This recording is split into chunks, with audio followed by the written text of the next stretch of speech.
Hey, I'm golf broadcaster Matt Adams. The updated and expanded second edition of my book, The Golf Round I'll Never Forget, Golf's Biggest Stars Recall Their Finest Moments, is now available. Readers can expect to march with Arnie's Army at the 1960 U.S. Open, relive Jack Nicklaus's remarkable 1986 Masters win, and be amazed by the Tiger Slam. The Golf Round I'll Never Forget, Golf's Biggest Stars Recall Their Finest Moments. Pick it up where fine books sold, including BarnesandNoble.com and Amazon.com.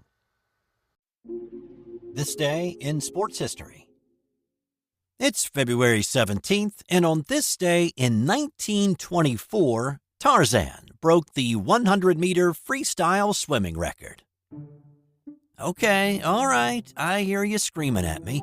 Tarzan is a fictional character created by Edgar Rice Burroughs, or some version of that, I'm sure.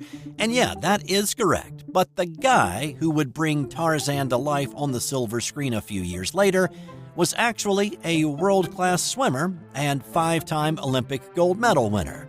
But on this day, Johnny Weismuller broke his own 100-meter freestyle record in Miami, swimming the distance in 57.4 seconds. Now, if that seems slow compared to today's world record, you would be right. The 100-meter world record now is better than 10 seconds faster than Weissmuller's time in 1924. But a lot has changed in the century since this happened.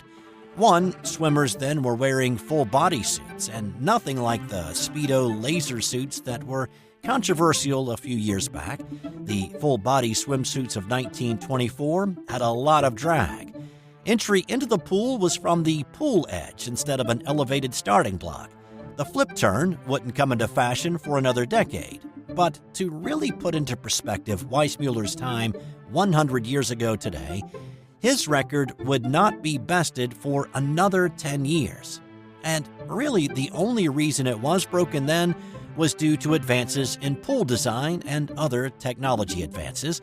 Without a doubt, Weissmuller was the most dominant swimmer in the world in the first quarter of the 20th century, and he put his stamp on that a century ago. All right, so if this is the first time you are hearing the name Johnny Weissmuller, that's understandable, but you most certainly are familiar with Tarzan and his trademark jungle yell. Well, Weissmuller is the guy who played the iconic jungle vine swinger in 12 movies between 1932 and 1948, yodeling his way into movie history.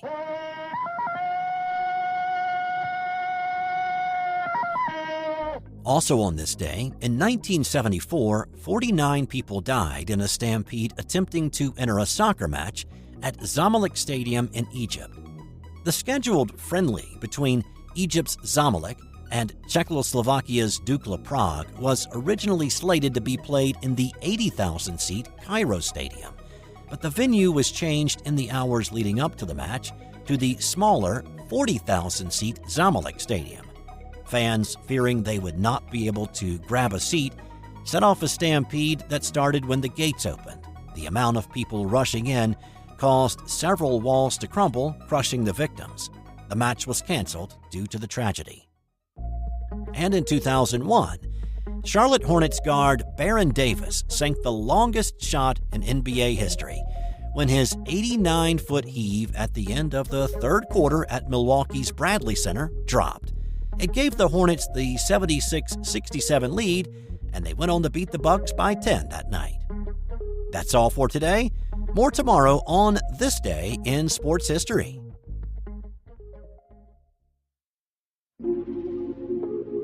This has been an original Thrive Suite production. Hey there, sports history fan. This is Arnie Chapman, a.k.a. the Football History Dude, and I hope that you enjoyed this recent episode presented by the Sports History Network and were able to learn some good old-fashioned sports history knowledge nuggets. I started the Sports History Network back in 2020 with the mission to help podcasters find a community of like-minded sports history nerds, as well as helping aspiring podcasters to start their own shows. We have a little bit over 30 shows on the network right now covering all sorts of sports history, but as far as I'm concerned, we're just at the toothpick in the ocean moment, that can't even figure it out because there's so much more coming. We wanted to create the ultimate headquarters for sports yesteryear, starting with Podcast Network and our website, but we're going to continue to move into other mediums as well. And here's the cool part. because we want you to be part of our team. So if you're interested in starting your own podcast, or maybe being a guest on one of our shows, or who knows, maybe even writing an article for us over on the website, seriously, all you gotta do is reach out to us on the contact page over at sportshistorynetwork.com. You can be as technologically savvy as a Neanderthal tapping on a stone trying to figure out this whole hieroglyphics thing back in the day. Again, it doesn't matter, because even if you don't understand the whole podcast space, we have a production team that can pretty much help you out with doing everything. All you gotta do, head over to sportshistorynetwork.com, head to the contact page, fill it out. That message goes right to me, and I'll reach out to you as soon as I can. But for now, dude, I'm through if you're through.